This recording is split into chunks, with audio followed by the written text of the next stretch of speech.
Señores, la pista está caliente con muchos temas de actualidad, tanto en el ámbito político como en el ámbito de la justicia. Quisiera ver si en el espacio que tengo disponible puedo tratar, aún sea de manera general, alguno de esos temas de actualidad.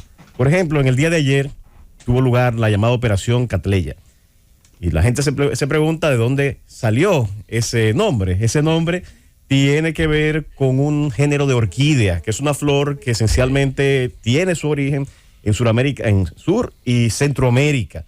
Y precisamente el Ministerio Público y las autoridades de la Policía Nacional que llevaron a cabo esta exitosa operación le dieron ese nombre vinculándolo con las jovencitas que rescataron en ese operativo. Y se trata de una gran red, conforme informa el Ministerio Público, de jovencitas que iban de 18 a 23 años, de 18 a 23 años, más de 80 jovencitas. Hay una película muy popular de Hollywood, protagonizada por una dominicana, Zoe Saldaña. La película se llama Colombiana y el nombre de ella en la película es Catleya. Que una orquídea que se da en la selva colombiana.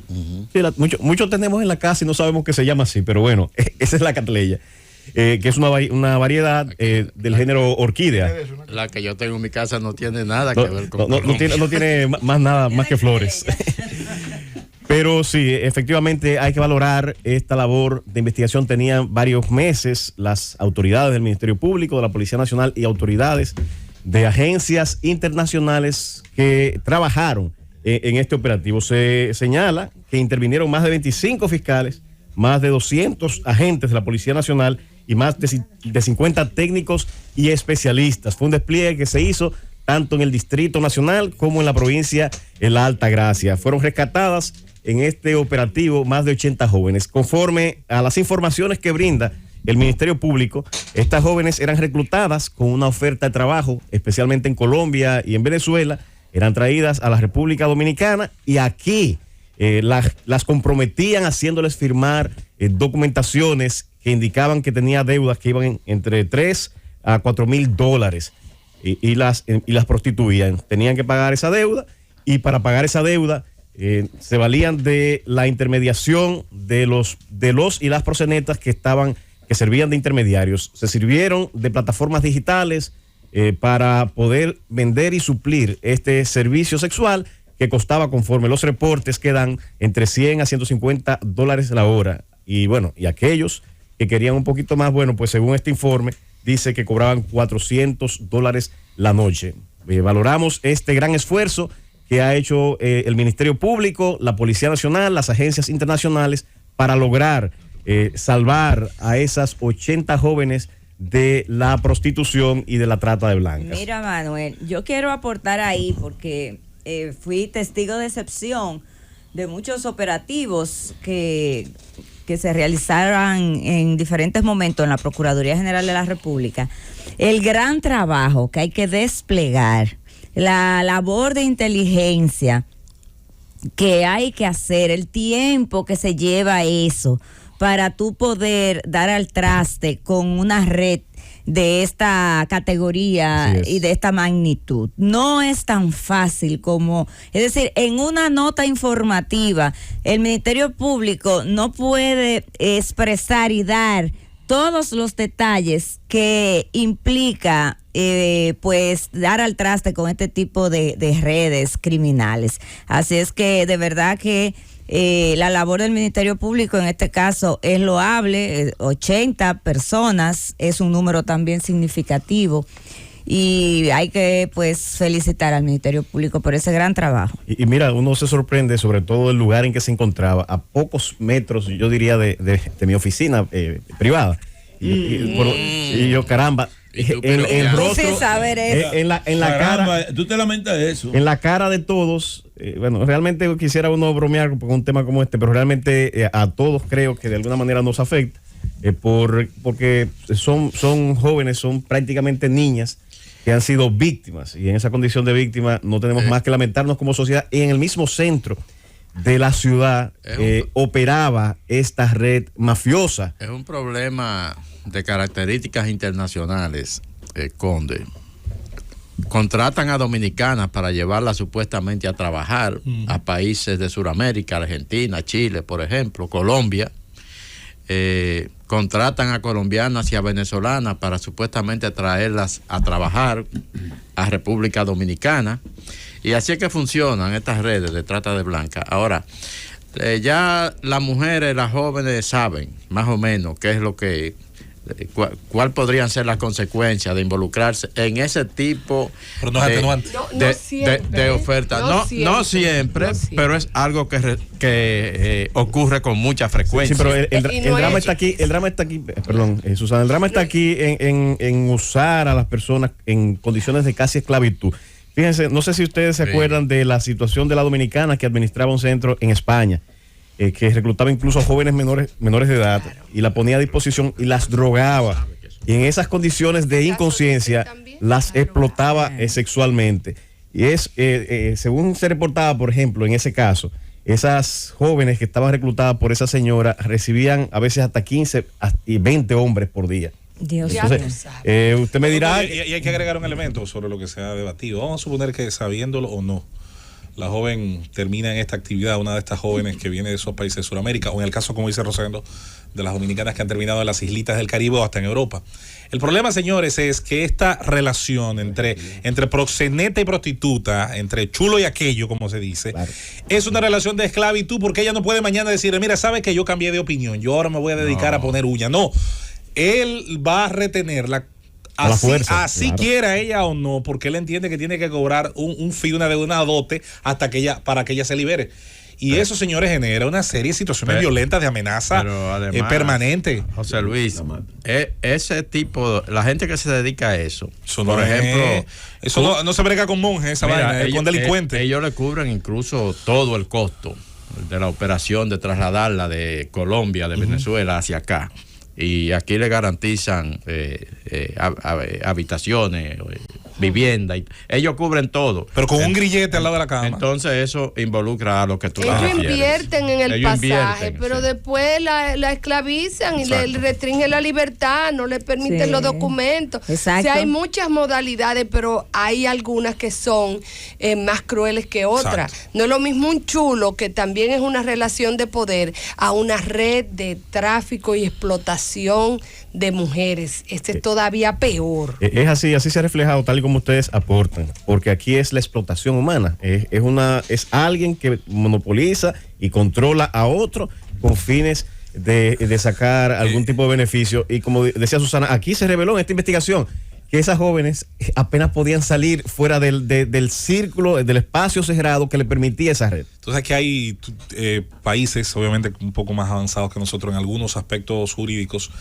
donde se discute todavía el tema de la legalidad, la legitimidad de ciertas actividades. El economista Walter Block, del que hemos hablado alguna vez, que es el defensor de todo lo que la gente dice que son las malas prácticas, dice en un libro muy interesante que cualquier mujer pudiera, de manera libérrima, digamos, decidir hacer cualquier actividad económica, incluyendo con su cuerpo. Ahora, la pregunta es, ¿en qué marco pudiera ocurrir sin que eso fuera una imposición violenta de alguien que, aprovechándose de su pobreza, de su miseria, de su desesperación, no estuviera llevándolo a una situación de esclavitud? Por eso, ese ideal de que, bueno, hay mujeres que pueden practicarlo por deseo propio, sí, es posible. Ahora, es muy poco probable que se genere una red, que se genere un grupo tan grande sin que medie de por medio una actividad criminal. Y de hecho, la Suprema Corte se refirió en meses pasados a si tipifica o no la prostitución por sí mismo un crimen o un delito. Y efectivamente se ha inclinado por el no.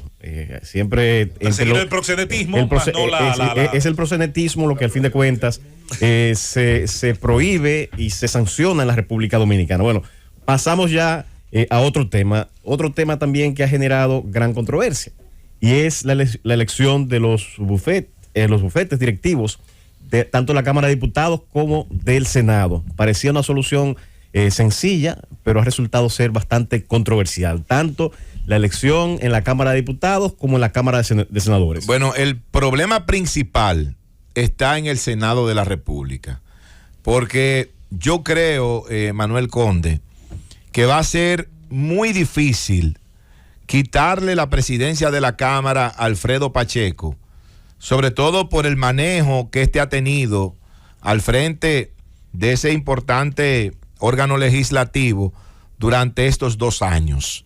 Mira, en el caso del Senado es diferente porque ya hay un tema ahí con que se trata de un aliado quien preside y que hay senadores del Partido Revolucionario Moderno que entienden que ha llegado el momento para ellos ocupar esa posición y dirigir el Senado de la República. Mira, ha sido bastante controversial, Nayib, y tal y como tú dices, en algunos aspectos, como terminaré de desarrollar en mi comentario, quizá comparto en gran medida tu enfoque, pero quisiera decir lo siguiente.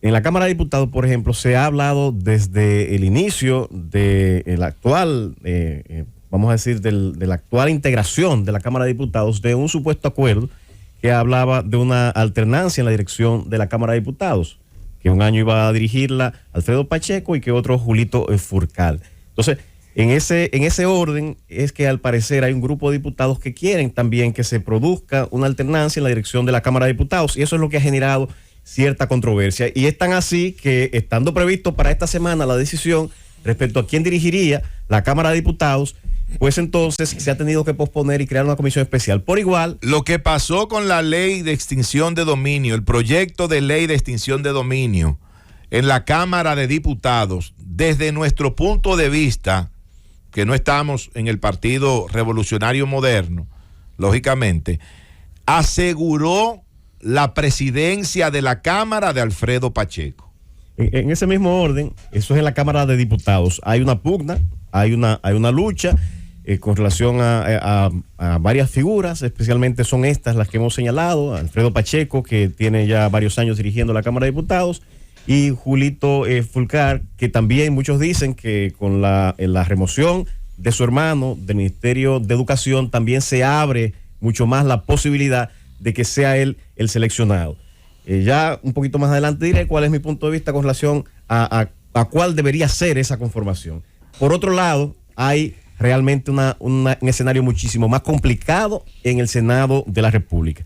¿Por qué es mucho más complicado? Porque actualmente dirige el Senado de la República una persona que tiene grandes condiciones, que es Eduardo Estrella, que ha dirigido de forma bastante decente esa Cámara del Senado, pero sin embargo es un partido en minoría en cuanto a la integración en el Senado de la República. La mayoría sabemos que está en manos del partido de gobierno, el Partido Revolucionario Moderno, y hay un grupo importante de senadores que se resiste a que continúe Eduardo Estrella al frente del Senado de la República. De hecho, ha circulado la versión que ha puesto en la palestra el senador Franklin Romero, senador por la provincia Duarte, indicando que hay una plancha prácticamente consolidada que encabeza el senador Ricardo de los Santos. Eso es por un lado. Sin embargo, por otro lado, hay quienes dicen que Alexis Victoria tiene unos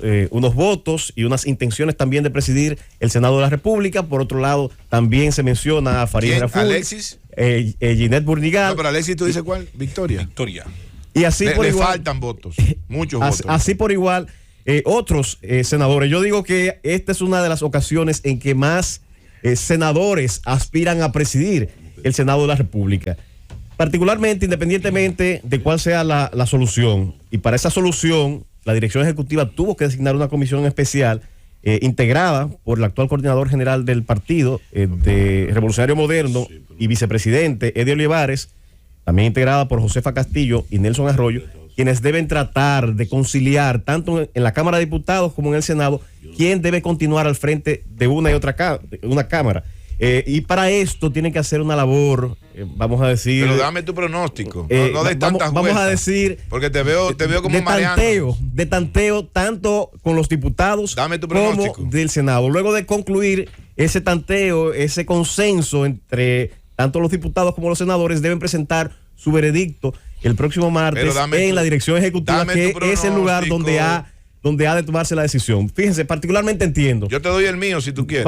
Fuera de pronóstico, particularmente entiendo, al igual como tú lo señalabas, que hay muchos proyectos en el tintero y de ley. Y yo he sido un crítico constante de la pobre gestión que se ha tenido en cuanto a sacar de forma efectiva proyectos tales como el Código Penal, la ley de ordenamiento territorial, la ley del agua, y aquí un largo rosario de proyectos. Pero entiendo, y ya para finalizar, que ha demostrado el mismo actual presidente de la Cámara de Diputados que tiene un liderazgo importante y que pudiera ser efectivo el mantenerlo en la presidencia de la Cámara de Diputados para lograr sacar muchos proyectos que él particularmente ya ha logrado muchos consensos. Ya luego en el Senado de la República también entiendo que sería positivo que se mantuviera la actual composición.